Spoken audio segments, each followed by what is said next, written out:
की खुशी से आप समझ चुके होंगे कि कितना खुशी महसूस हो रही है पुराने पाकिस्तान में आके। अ,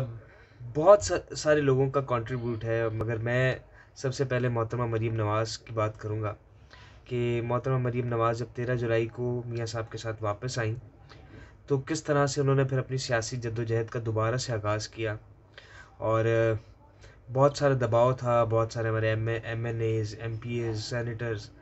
को बहुत ज़्यादा प्रेशर था, और उसके बाद बहुत सारी चीज़ें वो मैनेज भी नहीं कर पा रहे थे, और ना उनसे हो पा रही थी, ना वो कारकुनों को वो जोश दिला पा रहे थे जो कारकुनों को चाहिए था। तो फिर जिस तरह से मोहतरमा मरीम नवाज़ ने टीम को लीड किया, टीम को एनर्जाइज किया और सबको गैदर किया, एक साथ इकट्ठा किया, एक लाइन में खड़ा किया, और जिस तरह से मियाँ मोहम्मद नवाज शरीफ के बयानिए को लेके चले हैं टीम, मैं कहता हूँ सलाम है सबको। और बहुत सारे लोग हैं, बहुत सारे लोगों को मैं नहीं जानता, बहुत सारे लोग मुझे नहीं जानते होंगे, या बहुत सारे लोगों के साथ इंटरेक्शन नहीं हुआ होगा ट्विटर पे या फेसबुक पे या दूसरे जो सोशल मीडिया के मीडियम हैं। मगर मैं चंद एक मेरे पास जो नाम मेरे जहन में है, कुछ मैंने लिख भी लिए ताकि भूल ना जाऊं। तो सबसे पहले मैं अपने सोशल मीडिया सिंध के जो सदर हैं खुर्रम अब्बास भट्टी, उनका नाम लूँगा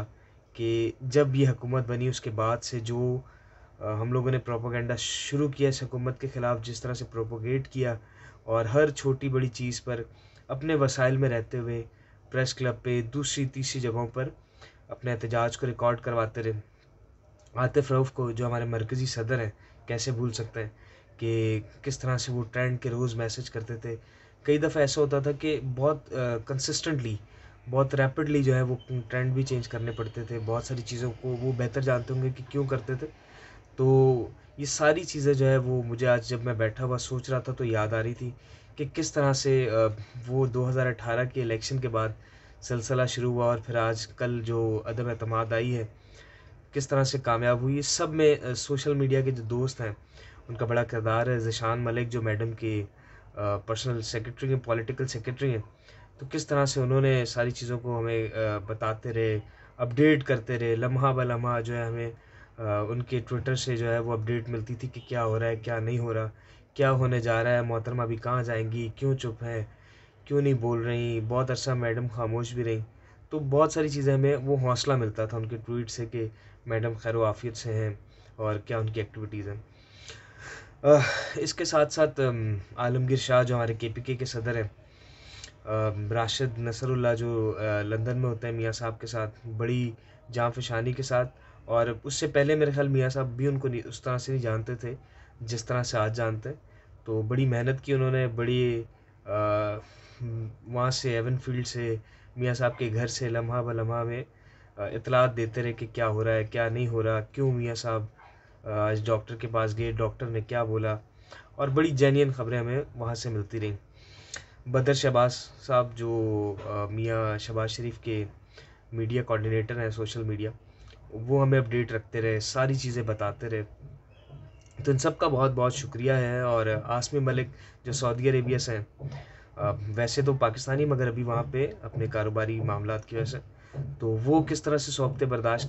करते रहे, अपने घर नहीं आ सकते, इस हुकूमत ने उनके ख़िलाफ़ जो है वो एफआईआर कटवाई हुई है। और मैं समझता हूँ कि टका के रखा है इन लोगों ने। जो भी दोस्त थे, राजा कबीर साहब हैं, वो भी वहाँ पे हैं। फिर उकाड़ा से मिक्की गिल किसी भी तारुफ के मोहताज नहीं, किस तरह से और क्या ज़बरदस्त तरीके से, मस्ती से, मजाक से इस हुकूमत के ख़िलाफ़ जो है वो अपना एहतजाज रिकॉर्ड कराते रहे। बहुत सीरियस बात भी करते हैं और बड़ी अच्छी बात भी करते हैं, बड़ी सोच विचार के साथ भी बात करते हैं, और बड़ी गहरी बात होती है उनकी। तहरीम अल्ताफ़ राना सियालकोट से, साउथ बट टिकटॉक पे किसी तारुफ के मोहताज नहीं, काशिफ साबिर ख़ान गुजरांवाला से, और उस्मान जंजवा जो हमारे जनरल सेक्रेटरी हैं सिंध के सोशल मीडिया के, अपना आदि भाई आदि रॉय जो हैं, नुमान जिनका नाम है मगर हम सब उनको आदि रॉय के नाम से जानते हैं, उनको भी बुलाती रही ये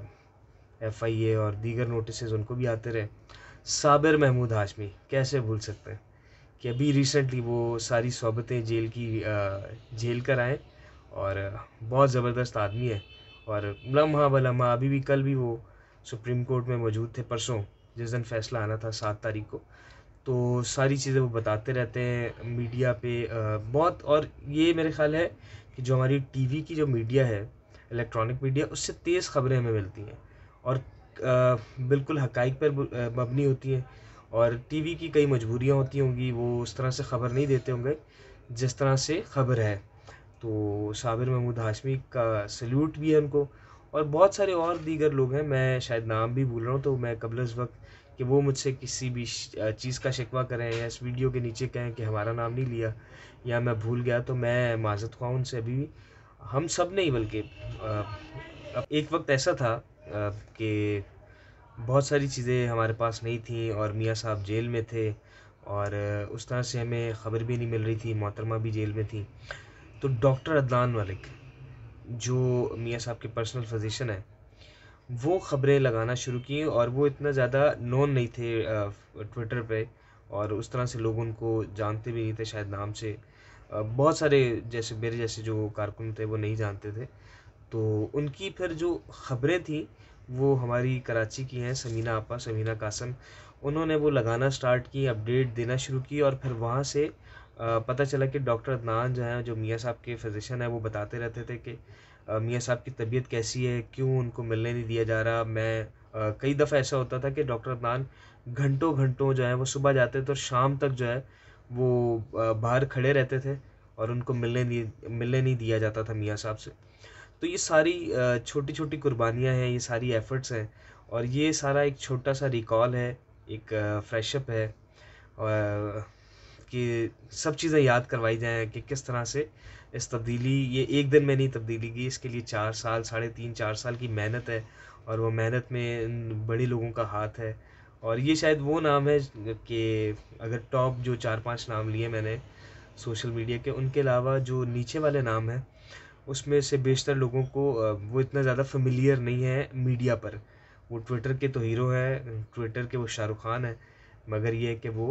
आम पब्लिक या आम मीडिया में उस तरह से नहीं जानते। 3 बड़े लोगों का नाम लेना चाहूँगा।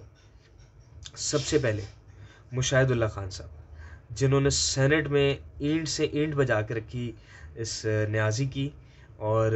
उन्होंने उस वक़्त जब यहाँ पे उसके ख़िलाफ़ ये बातें होती थी कि वो ईमानदार है और वो फ़रिश्ता है और फ़लाना है, ढिमकाना है, तो उस वक़्त मुशाहिदुल्लाह खान साहब ने बोला कि ये नशई है, ये बेच देगा, ये मुल्क बेच रहा है और ये मुल्क दुश्मन है। और क्या कमाल उनकी स्पीचेज़ होती थी, और स्पीचेज़ में जो शायरी होती थी वो तो बेहतरीन, कमाल, क्या ही कहना है उसके। मीर हासिल खान बिज़ेंजो साहब, बड़ी एफ़र्ट्स हैं उनकी सेनेट में, और मैं कहता हूँ कि उनकी कमी आज भी बड़ी महसूस होती है। और लास्ट में लाला उस्मान काकड़, कि किसी भी तारीफ़ के मोहताज नहीं, इस हुकूमत की भीड़ चढ़े, और अल्लाह पाक उनको, इन तीनों को जन्नतुल फ़िरदौस में जगह दे। शुक्रिया।